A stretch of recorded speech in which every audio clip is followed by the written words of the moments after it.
ትንሽዬ ዝሆን ነው እና አሁን ትልቁ ሆኗል እና በትንሽዬ በቀጭን ገመድ ከዛፍ ጋር ታስሯል እና ዛፉን በጥሱት አይሄድም ወይም ገመዱን መበጠስ አይችልም።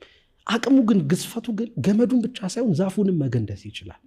እና ለምንድን ነው ይሄ ዝሆን በጥሱት የማይሄደው ሲባል ልጅ እያለ ብዙ አቅም በሌለው ሰዓት በዚህ ገመድ ታስሮ ሞክሮ እምቢ ብሎታል። ሊበጥሰው ሞክሮ ምን ብሎ አምኗል? እኔ ይሄንን ገመድ በጥሼ መሄድ አልችልም ብሏል። ካደገም በኋላ አይበጥሰው፣ እስረኛ ነው ማለት ነው።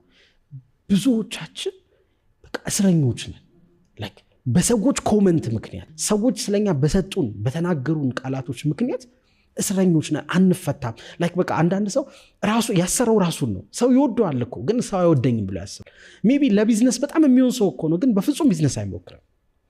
ሜቢ በሰዎች ፊት ቆሞ ተናግሮ ማሳመን እኮ ይችላል፣ ግን አይናገርም። ለምን? እንዳይሞክር ታስሯል።